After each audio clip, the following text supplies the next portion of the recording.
kaliwat kanan mga bossing, yung mga kaliwat kanan yung mga na-hold up ngayon. Paano na? Hindi ba? Yun ang mga manginan-nginan lang sa pang-araw-araw na problema na nararamdaman ni Juan. Pero ang tanong, pukinanginan yan, sinusolusyonan ba yan ng mga hinayupak, mga switik, mga putok sa buho na mga nasa gobyerno? Malabo pa. Malabo pa sa ihi ng bagong panganak na putang ina, pansinin nila yung problema natin na yan. Isa lang yan ha, ilan lang yan. Sa kinakaharap ng ating mga kababayan, araw-araw, papakain nila sa kanilang mga pamilya, papambaon nila. Siyempre, di lang sila mamamasahe, pati mga anak nila mamamasahe. Tangina niyan. So ano na nangyari? Saan na, paano na ngayon etong mga kababayan natin itatawid yung pang-araw-araw nila? Putay na ayuda. Yung ayuda pag naubos na, yung problema nandiyan pa rin, yung ayuda wala na. Kailangan natin ng pangmatagalang solusyon sa mga problema ng taong bayan. Hindi natin kailangan ng mga ayuda, mga punyeta na yan.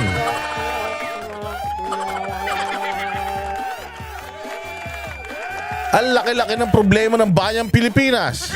Tapos ang putragis na inaasikaso ng mga hayop na mga nasa gobyerno, away, politika. Putang ina, Duterte ganito, Duterte ganyan, si ganito, ganyan, si ganire, ganito.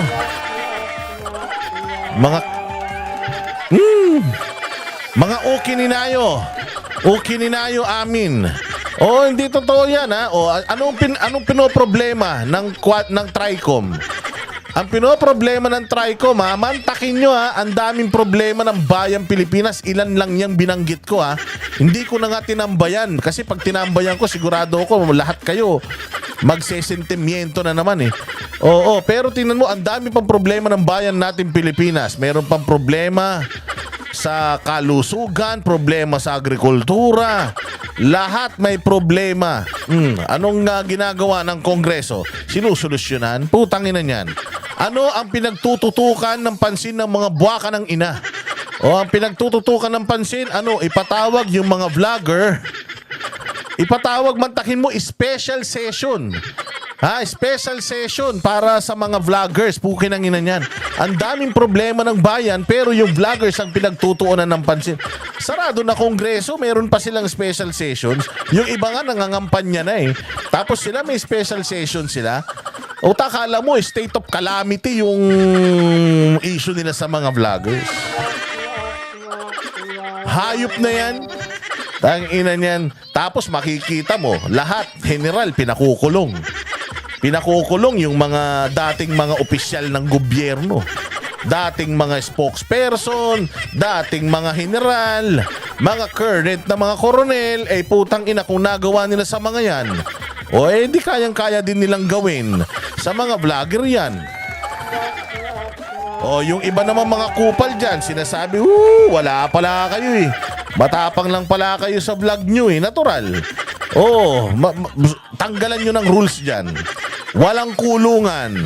Walang kulungang magaganap. Putangin na niya, kahit magmurahan tayo dyan maghapon pwede. Di ba? Ang dami tayong problema ng bayan. Kung maipakulong nyo lahat ng vlogger, anong mangyayari? Masusolusyonan ba problema? Wala nang babati ko sa inyo. Solve na problema nyo. Pero hindi naman yung problema nyo, problema ng taong bayan eh.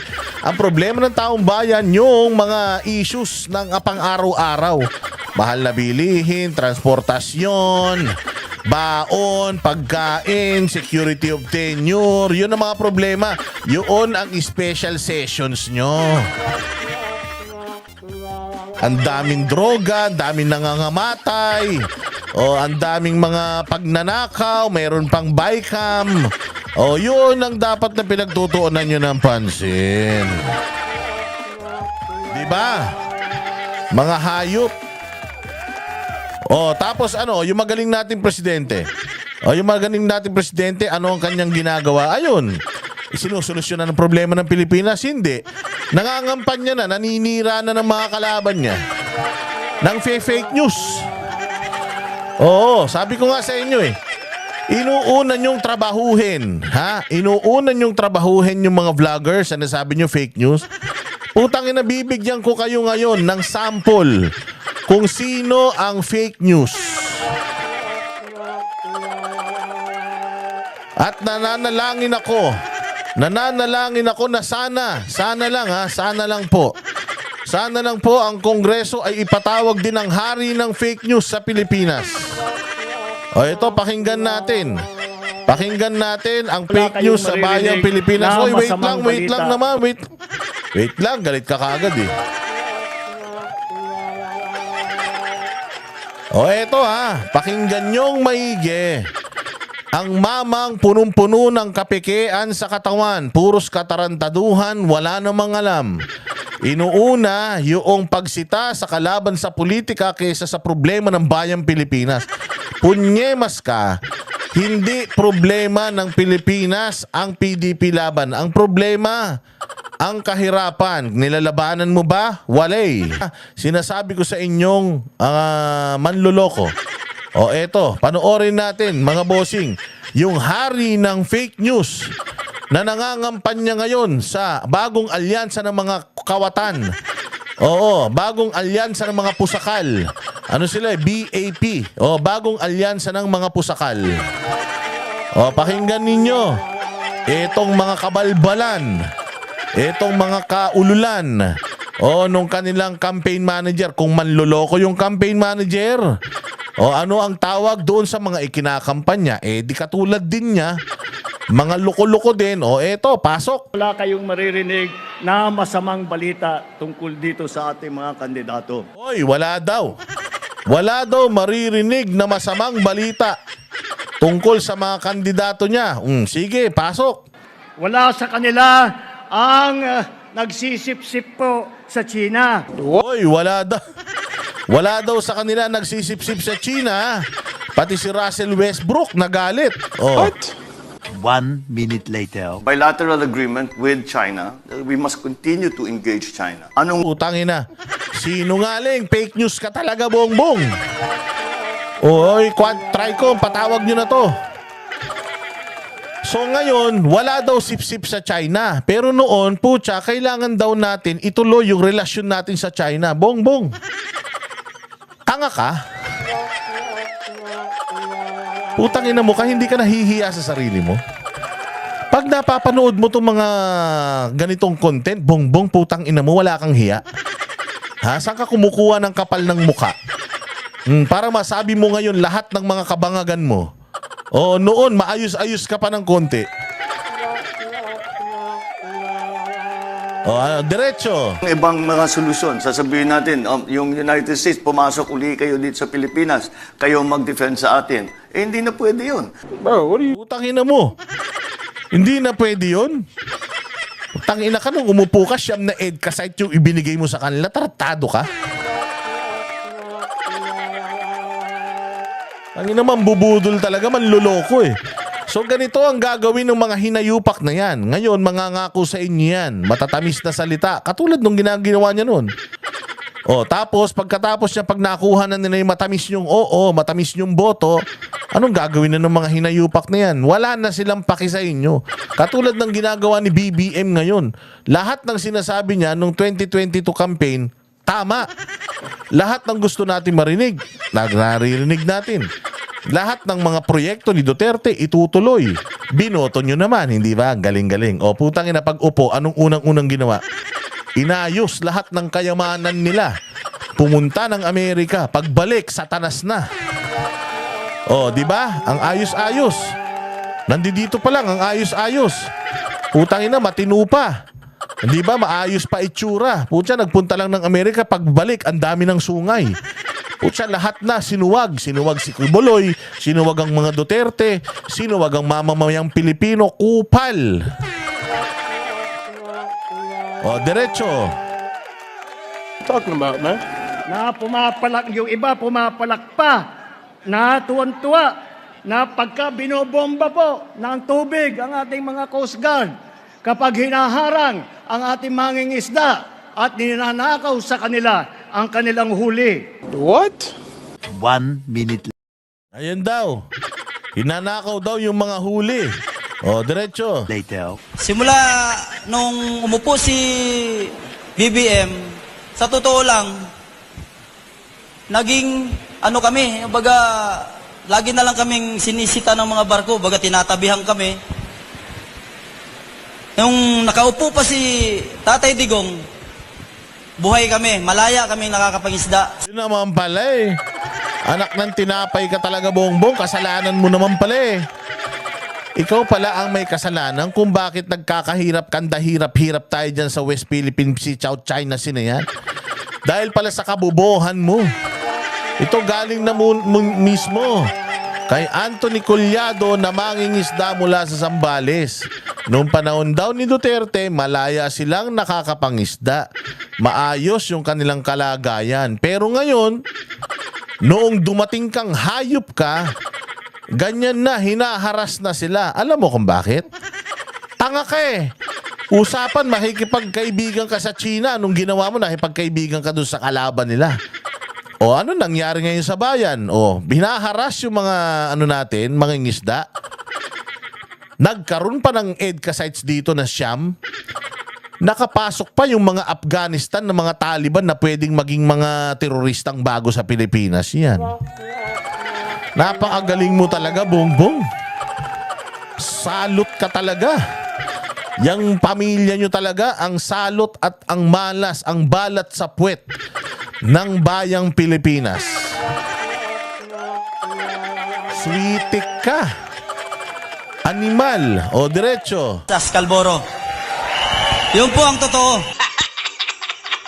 Wala sa kanila ang may bahid ng dugo dahil sa tukhan. What? 1 minute later. Enrile would give a qualified admission that human rights abuses were committed, not just against those who sought to oust President Marcos, but against opposition leaders and even journalists. Oh, galing yan.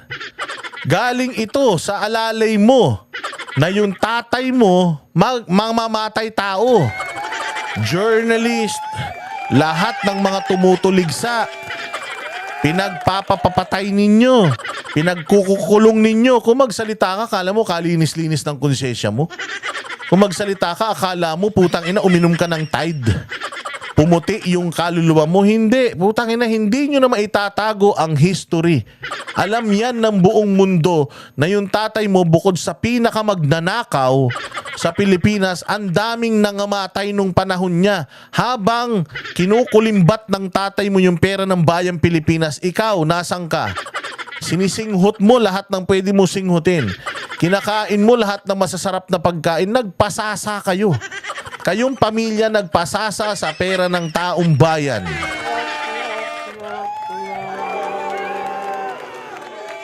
Ito ang ito ang legacy ng pamilya ninyo. Ang legacy ng tatay mo, ito, pinaka-corrupt na presidente sa buong mundo. Pinaka-kupal, inilinya kay Hitler sa dami ng pang-aabuso sa karapatang pangtao. Kung merong pinuno ng human rights violation sa Pilipinas, putang ina tatay mo yun. O tapos dumating ka, mas malala ka. O mas malala ka kasi hindi ka nga nagdeklara ng martial law, pero mas masahol pa sa martial law sa panahon mo ngayon.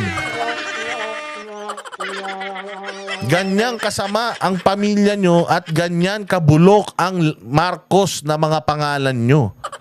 Yan ang legacy ninyo. Hanggang ngayon sa Bayang Pilipinas, 3 years. Sabi ko nga sa inyo challenge ko nung nakaraang video ko lahat ng mga loyalista, pati ng mga Duterte supporters, na maghanap kayo ng mga magagandang nagawa ni Bongbong sa Pilipinas. I-comment ninyo, bantay ako ng bantay ng comment, wala akong nakikita. Kahit mga loyalista, hirap na hirap silang maghanap kung ano ba yung mga magagandang ginawa mo. Alam mo ba si Pastor Apollo Kibuloy, bago mo siya tinarantado at hinayop, kinausap niya yung SMNI na maghanap kayo ng magagandang ginagawa ni Marcos, ibalita natin. Alam mo ba ng SMNI, puta na ang babait na ng mga yan, hindi marunong magsinungaling ang mga yan. Wala daw silang makita na kahit isang magandang ginagawa mong animal ka. Magkakabati pa kayo nun ha. Mga first year mo sa panunungkulan, mag-ayos pa kayo nun, magkakabati pa kayo nun. Hindi mo pa sila hinahayop nun. Oh, tapos anong ginawa mo? Ayan na, binwisit mo. So tuloy-tuloy pa din yung hamon. Kung sino pa sa inyo ang merong nakakaalam ng magandang ginawa ni Marcos sa bayang Pilipinas, ilagay nyo naman dyan para maibalita natin. Ano pa? So you're acknowledging that there were human rights violations and there were killings There's during no martial law. question that there were. There's no questions that there were. This is according to your legal advisor and the chief of staff. Chief of staff ba? Oo, nagtatay mo na si Enrile. Dalawang Marcos. Pinagsilbihan niya, parehas tanga. Parehas abusado. Parehas abusado. Parehas magnanakaw. Oh, at parehas na walang silbi at walang nagawa sa bayan. Sasabihin nyo na naman, Boss Dada, mag-ingat-ingat ka sa sinasabi mo. Si Marcos Sr., ang daming nagawa niyan. Nakagawa ng 13-month, PICC, Heart Center, Large Lung Center, etc. etc. Tang-ina nyo, kayo ba naman na maging presidente ng 20 plus years? Putang ina, hindi ka ba makakagawa ng ganyan? Si Duterte nga 6 na taon lang nanungkulan Naging 5 taon yung passport. Mali, naging 10 taon passport, 10 taon lisensya. Nawala ang red tape. O hindi ba? Build project. COVID facilities, ospital. O mga bakunang libre. Ayuda. Utangina nyo. O eto pa isang sinungaling. Meron pang isang sinungaling. Oo, eto pa isang sinungaling. Sabi ko nga sa inyo, kapag sinungaling yung nangangampanya, putang ina lahat yan sinungaling. Oh, pero ito ang isang katulad ni Bongbong. Tingnan nyo, di ba, Bopol si Bongbong, no? Bopols O, tingnan nyo itong isang to. Mas Bopols. O, ito, pasok. Ang programa ng ating Pangulo ay napakaganda. Bakit hindi dapat iboto si Senator Marcos? May bahid ng korupsyon, may issue ng korupsyon. Alam mo naman, ang korupsyon sa ating bansa ay talagang yan ang dahilan bakit naghirap. Lagi nating sinisisi ang pamilya Marcos pagdating sa korupsyon. Hindi ba natin nakikita na sa panahon ng Marcos, ang bansa natin number 1 sa ekonomiya? May kurap pang bansa na number 1 sa ekonomiya. Hindi rin malayong magkaroon. Di ba? O, ano sabi? Tangina, ito pa isang sinungaling Oh, ito, sabi ko nga sa'yo, nagsama-sama yung mga sinungaling sa Pilipinas. Utang ina, first honor si Bongbong, second honor tong abnoy na to Napakaganda. Napakaganda daw ng ekonomiya, napakaganda daw ng ekonomiya. Ulitin natin para maano. Ang programa ng ating Pangulo ay napakaganda. O, napakaganda daw ng programa ng Pangulo. Gago, anong programa ng Pangulo? Pacquiao? Putang ina, paki-explain. Anong magandang programa ni Pangulong Marcos? Kung maganda talaga, ano yung magandang programa niya? Bilis, ilagay mo dyan Pacquiao Tayo na, baka mamaya niyan, pag tinanong ka, ano magandang programa, ha? Hotdog. O, sige, ano daw, maganda daw programa? Ang programa ng ating Pangulo ay napakaganda. Bakit hindi dapat iboto si Senator Marcos? May bahid ng korupsyon, may issue ng korupsyon. Alam mo naman, ang korupsyon sa ating bansa ay talagang yan ang dahilan bakit naghirap. Lagi nating nagagalit na, lagi nyo daw sinisisi yung pamilya Marcos. Sa tuwi na lang daw, lagi na lang sinisisi yung mga Marcos. Putangin na mo.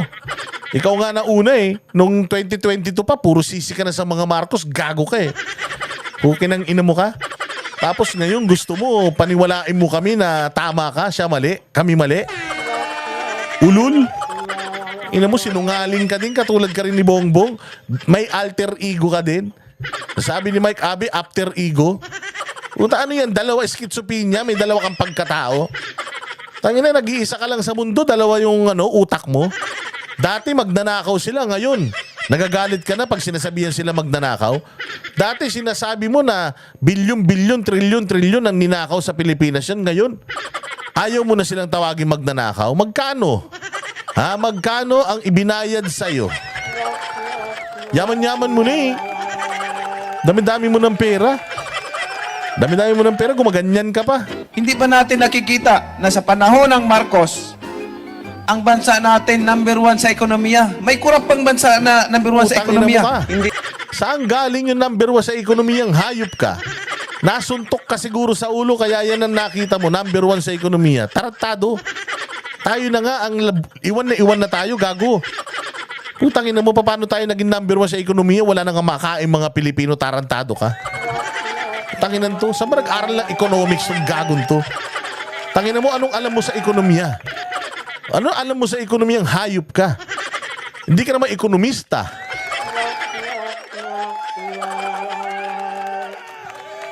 Hindi porkit may mga negosyo ka, magaling ka na sa ekonomiya. Nagkataon lang marami kang pera kaya kaya mo magbukas ng kaliwat kanang negosyo.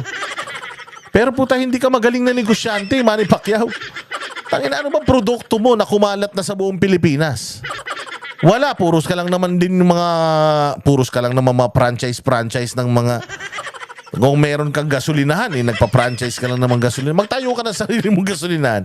MP, gasoline, itayo mong ganun. Putang ina mo, tingnan ko kung may magpagasolina dyan. Gunggong ka. Wala kang delikadesa, wala kang isang salita, putang ina, Pacquiao. Salawahan ka. Dati, gigil na gigil ka, pinapadrug test mo pa. Tapos ngayon, aso ka na niya. Sa bagay, magkamukha kayong dalawa. So, walang korupsyon ngayon. Putang ina mo, Manny Pacquiao, dapat sa'yo, hindi ka na nananalo. O, ano sinasabi niya dati? Anong sinasabi dati ni Manny Pacquiao? Anong sinasabi dati? Ng martial law. Pagka si Bongbong ang I know, ewan ko, binigyan ako ng discernment ng Panginoon at yan ay Puta, ginamit mo pa Diyos dati. Ginamit mo ang Diyos dati, binigyan ka ng discernment ng Panginoon. Discernment, ha? Puta, tindi pa nung salitang ginamit mo. Discernment. Tapos, puta, sinasabi mo ngayon na hindi totoo yung mga bintang-bintang kay BBM. Inaunguna ka sa pagbibintang, kupal ka. Saan ka kumukuha ng kapal ng mukha, Pacquiao? Alam ko matigas ang mukha mo dahil lagi sinusuntok yan. Pero yung kapal ng apog, saan ka kumukuha? Buti nakakaharap ka pa sa salamin. Buti na tatawag mo yung sarili mo na pastor. Napakasinungaling mo. Buti na sasabi mo pa talaga sa sarili mo na alagad ka ng Diyos. Ginagamit mo pa salita ng Diyos. O, taas ngayon, kamakailan lang, sinabi mo na, sabi nakalagay sa Biblia, puta, pati ba naman yung nakalagay sa Biblia na magpasailalim tayo sa may kapangyarihan? Hindi ibig sabihin, bumabatikos kami sa gobyerno, hindi na kami nagpapaisailalim sa kapangyarihan. Ang tawag dito, nag-exercise kami ng freedom of expression. Sinasabi namin, hindi kami masaya kasi yun yung nararamdaman namin. Kapag magnanakaw, yung inilagay, dapat, dapat anuhin mo, sabihin mo, mali.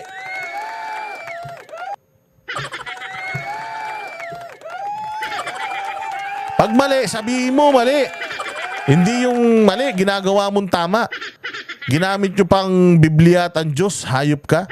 Puros kasinungalingan naman lumalabas sa bibig mo. pagsisihan ng taong bayan. Nung martial law, isipin natin, sila walang batas-batas, sa kanila sila ang batas. So, parang yun ang pag-iisip nila. Pag-isipan ninyong mabuti dahil ang pagsisisi laging nasa uli. Mark my word. Kung Puta, mark my word pang hayop na ito. Ang ina ka, nag-mark my word ka pa. Puta ina ka, tapos ngayon binabago mo yung mga words mo. Ikaw, panoorin mo to, Pacquiao. Tapos, putang ina, tanungin mo yung sarili mo, ba't ko ba nasabi to ngayon? Ba't ba sinabi ko yun noon? Yun ang tanungin mo yung sarili mo. Interviewin mo yung sarili mo, Manny Pacquiao, tumingin ka sa salamin. Iba yung sinasabi mo noon, iba yung sinasabi mo ngayon. Yan yung sinasabi mo noon. Ano yung sinasabi mo ngayon? Ba't pinagtatanggol mo na? Ibig sabihin, salawahan ka. Ibig sabihin, traidor ka sa sarili mo.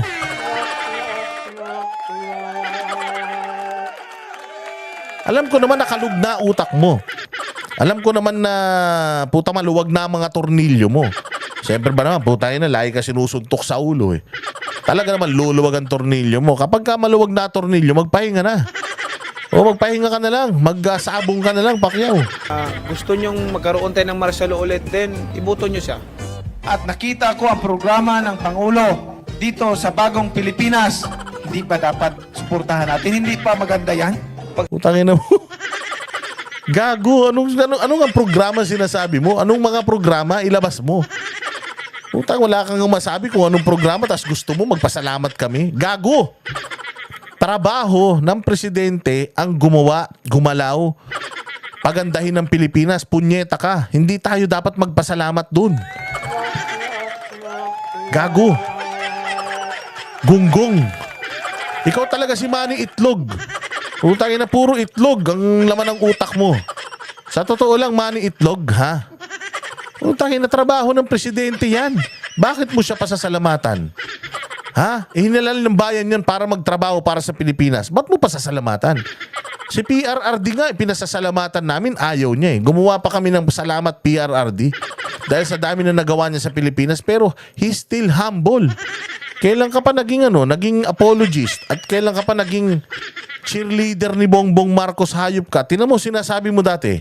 Sila nabalik sa power, yung mga nakadispute na mga ari-arian, kayamanan na trilyon-trilyon, gold deposit, lahat yan, malilinis na yan at kaya na nilang i-transfer sa sariling account nila, sa personal account nilang. Ang mga Marcos, billion-billion, trilyon-trilyon ang corruption. Tapos ibubuto natin. Talagang ang talino natin.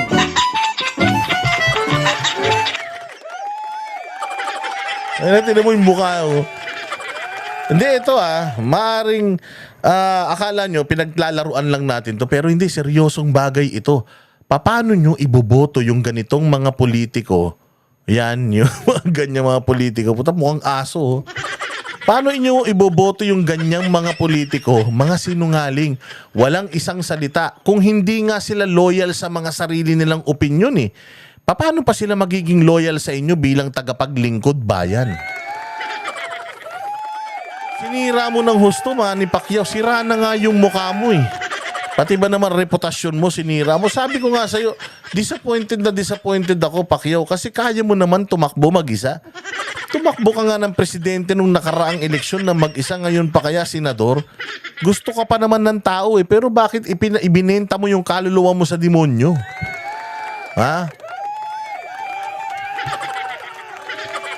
Bakit ibinenta mo yung kaluluwa mo sa demonyo, Manny Pacquiao? Bakit kailangang ipagtanggol mo yung mga kawatan? Bakit kailangang ipagtanggol mo yung anak ng diktador, anak ng magnanakaw? Bakit kailangan ipagtanggol mo yung kauna-unahang presidente na walang nagawa sa bayang Pilipinas? Saan kayo kumukuha ng mga kapal ng mukha ninyo? O kaya mga kababayan ko, again, vote straight. PDP laban, ha? Kung ilang piraso yan, iboto niyo yan dare-darecho. Walang ibang ihahalo, sila lang. Siguro ako, kung maglalagay ako ng panglabing isa, siguro ilalagay ko na dyan si Ben Tulfo. Sigurado ako atin yun. Sigurado ako, Duterte talaga yun. Oo, at hindi yun katulad ng mga kapatid. Pero regardless, itong kumag na to, yung kumag na yan, wag nyo nang iboboto yan. Salot sa lipunan ng mga walang magagawa yan. Para kayong bumoto ng 2 Lito Lapid. Tayo na walang nagawa ito. Walang magagawa ito. Yung walang mga prinsipyo ng mga tao, hindi dapat nagsisilbihan sa mga tao. Lagi niyong tatandaan yan. Okay? Again, maraming salamat mga bossing. Mabuhay po kayong lahat at sana po na-entertain kayo dito sa video na ito.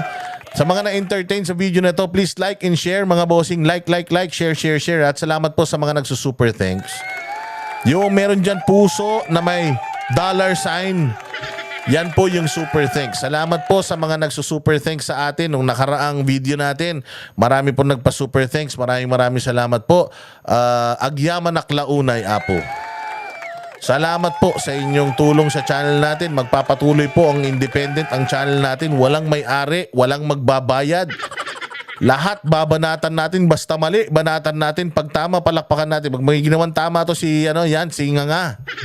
Oo, natin, palakpakan din natin. Pag nanalo sa boxing yan, Singa nga, papalakpakan natin. Oh, pero okay na ako mag-boxing ka na lang. Suportado kita pero sa politika wala kang alam.